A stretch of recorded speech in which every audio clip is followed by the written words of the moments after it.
The cryopod's seal hissed open, and Alex's lungs burned as they dragged in their first breath in 300 years. His neural implant flickered to life, cascading diagnostic data across his vision. Oxygen levels normal, gravity 0.87 g, radiation within acceptable parameters. Everything the colony ship's AI had promised about Kepler 442b. Everything except the woman sitting cross-legged beside his pod. She was humanoid. 2 arms, 2 legs, bilateral symmetry. But that's where familiarity ended. Her skin held a faint bioluminescence, pulsing in patterns that his implant struggled to categorize. Chromatophores, he realized, like Earth's cephalopods, but infinitely more complex. Her eyes were too large, pupils horizontal slits that contracted as she leaned closer. "You belong to me now, human," she whispered, and impossibly, he understood. Alex's hand shot to his throat, fingers finding the translation chip they'd all been fitted with before departure. But the chip was designed for human languages, backed by centuries of linguistic theory. It shouldn't work on... "Your translation matrix is quaint." The woman's chromatophores rippled with what might have been amusement. "But unnecessary.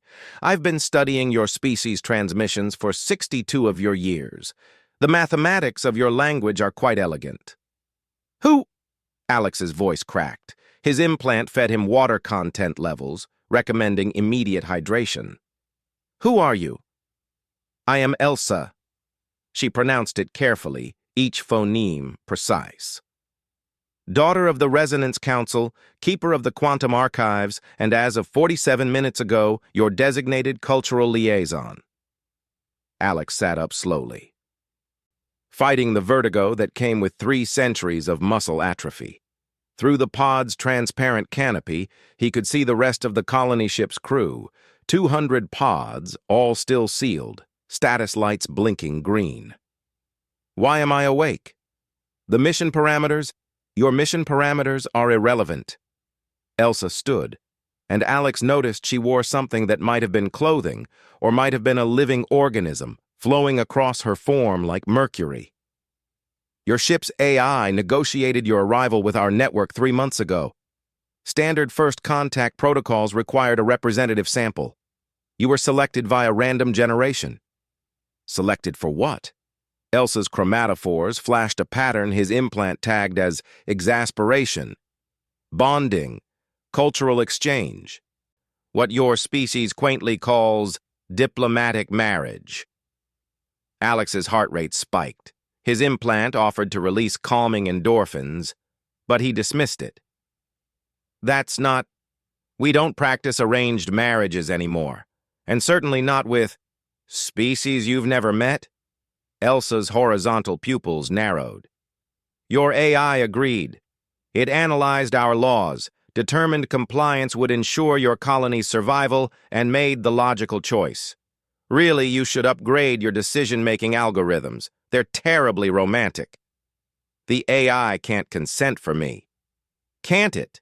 Elsa gestured, and a holographic display materialized, actual photons bending through what his implant identified as controlled gravitational lensing.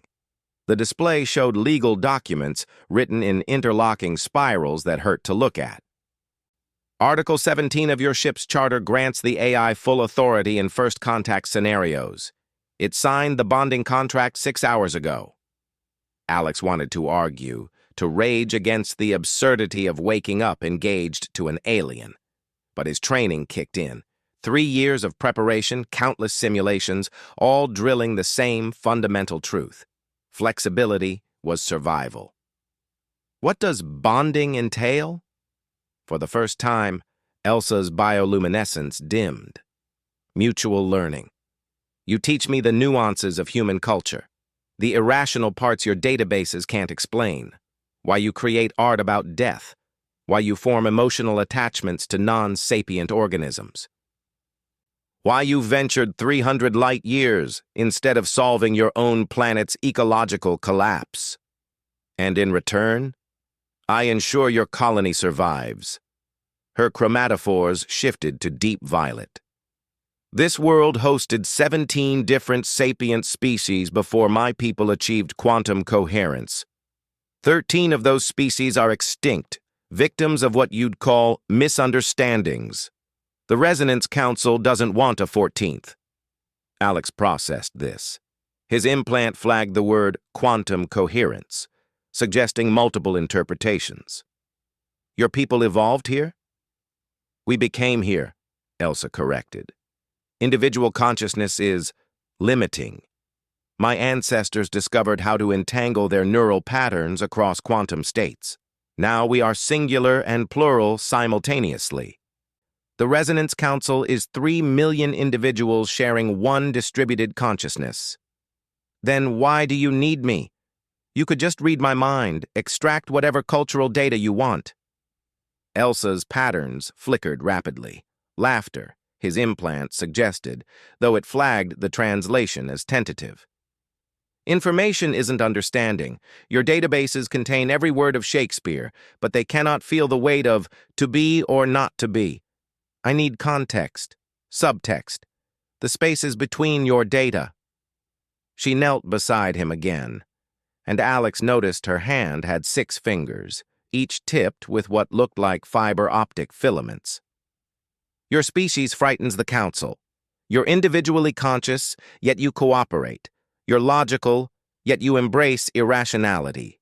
You're fragile, yet you cross the void in metal shells powered by controlled explosions. We need to understand you, or we need you gone. The threat was implicit but clear. How long? Alex asked. Your standard year. Then the council decides whether humanity stays or joins the archives. Her chromatophores pulsed soft amber. I argued for you, human. Your species' music moved me in ways I cannot explain to the resonance. That has to mean something. Alex looked at the sleeping crew, at the alien world outside, at Elsa with her impossible eyes and quantum-entangled family. The mission had been simple. Wake up, build a colony, start humanity's next chapter. Nobody had mentioned shotgun weddings to luminescent aliens who existed in multiple states simultaneously. But then, nobody had promised it would be easy. Alex, he said, extending his hand. My name is Alex. Elsa's filaments brushed his palm, and his implant exploded with data. Emotional resonance patterns, cultural indexing markers, the beginning of something that might have been friendship, or might have been a treaty, or might have been both. Hello, Alex, she whispered. Welcome to your new home.